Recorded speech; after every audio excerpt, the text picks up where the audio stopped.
അമ്മ യോഗത്തിന് ശേഷമുള്ള പത്രസമ്മേളനത്തിൽ പൊട്ടിത്തെറിച്ച് മുകേഷും ഗണേഷ് കുമാറും.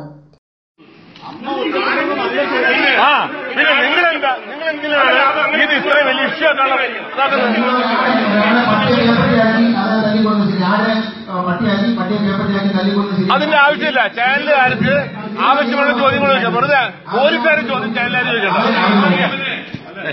താരസംഘടനയായ അമ്മയുടെ വാർഷിക യോഗത്തിന് ശേഷം നടന്ന വാർത്താ സമ്മേളനത്തിലാണ് സംഭവവികാസങ്ങൾ. നടൻ ദിലീപിനെതിരെ മാധ്യമങ്ങൾ ഉയർത്തിയ ആരോപണങ്ങളും പുതിയതായി രൂപം കൊണ്ട വനിതാ സംഘടനയെക്കുറിച്ചുമുള്ള ചോദ്യങ്ങളാണ് മുകേഷിനെയും ഗണേഷിനെയും ചൊടിപ്പിച്ചത്. വനിതാ സംഘടനയുടെ മെയിൻ ആള് ഇവിടെ വന്ന് പറഞ്ഞു ഞങ്ങൾ കൂടെയുണ്ടെന്ന്.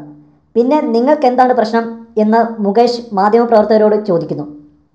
ദിലീപിനെ വേട്ടയാടാൻ ആരെയും അനുവദിക്കില്ലെന്നും അനാവശ്യമായ ചോദ്യങ്ങൾ ചോദിക്കരുതെന്നും മുകേഷ് പറഞ്ഞു. അമ്മയുടെ മക്കളെ ആരെയും ഒറ്റപ്പെടുത്തി വേട്ടയാടാൻ അനുവദിക്കില്ലെന്നും മുകേഷ് കൂട്ടിച്ചേർത്തു. അമ്മയിലെ അംഗങ്ങളുടെ ചോര കുടിക്കാൻ ആരെയും അനുവദിക്കില്ല. ദിലീപിനും നടിക്കുമൊപ്പം സംഘടനയുണ്ട്. ദിലീപിന് സംഘടനയുടെ പൂർണ്ണ പിന്തുണയുണ്ടാകുമെന്നും ഗണേഷ് വ്യക്തമാക്കി. അനാവശ്യ കാര്യങ്ങൾ ചർച്ചയാക്കരുതെന്നും ആടിനെ പട്ടിയാക്കുന്ന നടപടിയാണ് മാധ്യമങ്ങളുടേതെന്നും ഗണേഷ് കുമാർ പറഞ്ഞു. അമ്മയെ പൊളിക്കാൻ ആരും നോക്കണ്ടെന്നും സംഘടന ഒറ്റക്കെട്ടാണെന്നുമുള്ള ഗണേഷിന്റെ വാക്കുകളെ നിറഞ്ഞ കയ്യടിയോടുകൂടിയായിരുന്നു മറ്റു താരങ്ങൾ വരവേറ്റത്.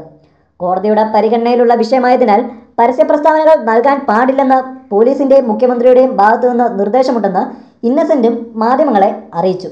എന്താണേലും നടിക്കും ദിലീപിനും പൂർണ്ണ പിന്തുണ പ്രഖ്യാപിച്ചിരിക്കുകയാണ് അമ്മ. ഗണേഷ് കുമാർ ആയിരുന്നു കൂടുതൽ ചോദ്യങ്ങൾക്കും മറുപടി നൽകിയത്.